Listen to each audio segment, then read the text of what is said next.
पंजाब के पूर्व मुख्यमंत्री चरणजीत सिंह चन्नी विजिलेंस के सामने पेश होने से पहले जो है प्रेस कॉन्फ्रेंस करते हैं और उसमें कहते हैं कि मैं गरीब ज़रूर हूं पर भ्रष्टाचारी नहीं हूं। तो इसको लेकर के आम आदमी पार्टी पर भी उन्होंने बहुत सारे सवाल उठाए हैं। जवाब लेंगे हमारे साथ स्पोक्स पर्सन हैं बलविंदर कंग, इनसे जानते हैं किस तरह से देखते हैं विजिलेंस के सामने पेश होने से पहले जो है इस तरह से जो सवाल हैं उनकी तरफ से किए जाते हैं। नहीं, देखो, ये अगर तो वो सच्चे हैं फिर उनको डरने की ज़रूरत नहीं है। अगर उन्होंने करप्शन करी है तो कानून छोड़ने वाला नहीं है। लेकिन उनका जो सारा ड्रामा देख के जिस तरीके से उन्होंने एक विक्टिम कार्ड खेला है तो लग रहा है कि चोर को अपना पाला मार रहा है। और चरणजीत सिंह चन्नी को सारा पंजाब जानता है, बतौर मुख्यमंत्री, बतौर मिनिस्टर, बतौर एमएलए, बतौर कमेटी प्रधान। इन लोगों ने खूब मनमर्जियाँ करी हैं और कई तरह के करप्शन के एलिगेशन इन लोगों पे लगते रहे। अब विजिलेंस अपना काम कर रहा है। उन्होंने और भी बहुत सारी चीज़ें हैं जो कही। उन्होंने कहा कि पॉलिटिकल वेंडेटा के तहत ये किया जा रहा है क्योंकि इलेक्शन आ रहे थे और उससे पहले जो है मुझे छुट्टी वाले दिन बुला लिया जाता है। मैं खुद एक तारीख देकर के उस तारीख को आने के लिए तैयार था। तो बहुत सारे सवाल जो हैं वो उठा रहे हैं। नहीं, ये क्या हुआ? पहले छुट्टी वाला एजेंसियों के लिए तो कोई छुट्टी नहीं होती। जो पुलिस उनको गार्ड करती है वो छुट्टी पे चली जाती है क्या संडे को? सो ये तो सब ड्रामेबाजी है। कानून विदाउट पॉलिटिकल इंटरफेरेंस काम कर रहा है। इन लोगों ने सत्ता में रहते हुए तमाम वो काम किए हैं जो पंजाब के हित में नहीं थे। और अब समय आ गया है, मान साहब की जो ईमानदार सरकार है, एक एक करके सच्चाई सबके सामने आ रही है। और चरणजीत सिंह चन्नी साहब, जैसे मैंने पहले ही बताया, पिछले 20-25 साल में जो पॉलिटिकली ये एक्टिव रहे हैं, उनमें बतौर अलग अलग पोजीशंस पे रहे हैं, तो इनका भी कई चीज़ों में नाम जुड़ता है। अब सच्चाई तो आने वाले दिनों में सामने आ ही जाएगी। पर कंग जी, जिस तरह से उन्होंने प्रेस कॉन्फ्रेंस किया उससे पहले जो है बातचीत की मीडिया के साथ, बड़े ही भावुक नजर आए। उनका कहना था कि मेरे पास एक घर, एक दुकान और एक ऑफिस है, अगर इसके अलावा कुछ भी निकलता है तो मैं गुरुद्वारा साहब को दान दे दूंगा। तो फिर उनको डरने की ज़रूरत क्या है?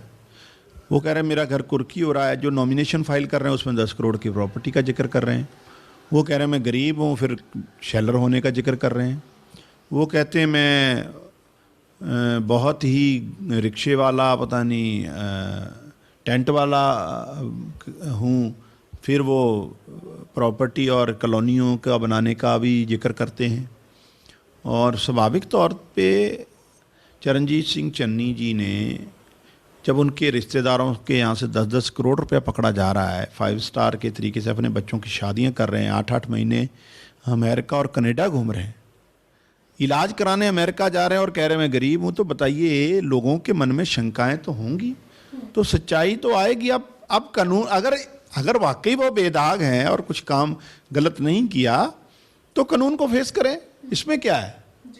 तो ये विक्टिम कार्ड प्रेस कॉन्फ्रेंस करके रोना धोना, मुझे लगता है पंजाब के लोग और वर्ग विशेष के लिए बात करनी, और जिनके लिए उन्होंने कभी कुछ नहीं किया, गरीबों के लिए, एससी भाईचारे के लिए। जब एससी बच्चों की स्कॉलरशिप स्कैम हुआ पंजाब में, चरणजीत सिंह चन्नी मिनिस्टर थे, तब इनकी आवाज़ क्यों बंद रही?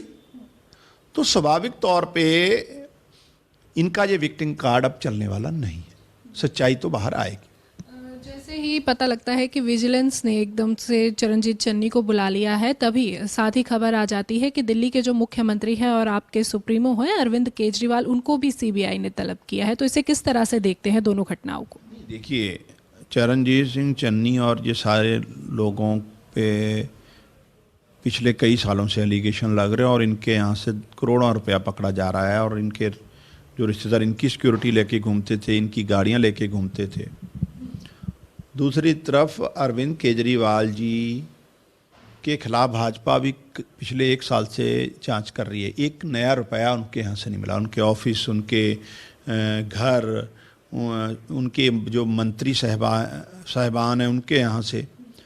सो स्वाभाविक तौर पे अरविंद केजरीवाल जी एक चैलेंज, चुनौती के रूप में उभरे हैं। देश की संवैधानिक संस्थाओं को बचाने के लिए उन्होंने आवाज़ बुलंद करी है, तो मोदी जी को स्वाभाविक तौर पे डर पैदा हो गया। और पिछले दिनों में जिस तरीके से मोदी अडानी गेट एक्सपोज हुआ है, उससे भाजपा डरी हुई है। इसलिए पॉलिटिकली मोटिवेटेड कार्रवाई करने की कोशिश अरविंद जी के खिलाफ कर रहे हैं, लेकिन आम आदमी पार्टी इनसे डरने वाली नहीं है।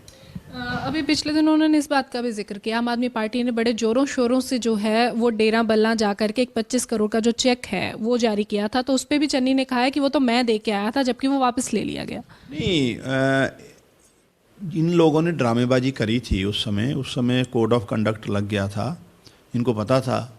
लेकिन गुरु रविदास जी का जो शिक्षा है, जो उनका मार्गदर्शन, उस पर तो ये लोग चलते ही नहीं हैं। इन लोगों ने गरीब तबके की वोटें लेके खुद के महल बना लिए, गरीबों के लिए कुछ नहीं किया। जैसा मैंने पहले ही बताया, इलाज कराने तो अमेरिका जाते हैं ये लोग, लाखों रुपए की खाना तो जी ताज जैसे होटलों में खाते हैं। ये छुपा देते हैं कि मैं मंत्री भी रहा हूँ, एमएलए भी रहा हूँ, एलओपी भी रहा हूँ, प्रेसिडेंट भी रहा हूँ कमेटी का। सिर्फ कहेंगे 4 महीने के लिए मुख्यमंत्री बना, पूरे एक पक्ष दिखाते हैं लोगों को। तो गुरु रविदास जी की रिसर्च सेंटर के लिए आम आदमी पार्टी वो तो कर ही रही है, वो तो हमारी जिम्मेवारी। इसके साथ साथ एससी कम्युनिटी के लिए, गरीबों के लिए, किसानों के लिए जिस तरीके से पारदर्शी तरीके से नौकरियां देने से अलावा एजुकेशन को स्कूल ऑफ एमिनेंस से लेकर मोहल्ला क्लिनिक, वो सभी उन लोगों के लिए हैं जो गरीब लोग हैं, पिछड़े लोग हैं, ज़रूरतमंद लोग हैं। ये लोग उनकी वोटें लेते हैं। लेकिन ये एक जिसको कह सकते हैं आप, जो पंजाब पे कुछ परिवार राज करते हैं उनमें शामिल हो जाते हैं और उनको पीछे बुला देते हैं। तो इनका और हमारा काम करने का तरीका में बहुत फ़र्क है।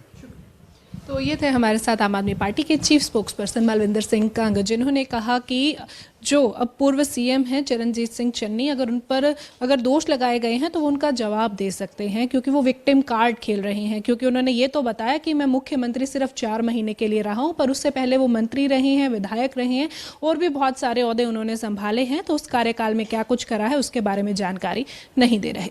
वीडियो जर्नलिस्ट सूरज के साथ खबरें अभी तक के लिए चंडीगढ़ से हरसिमरत।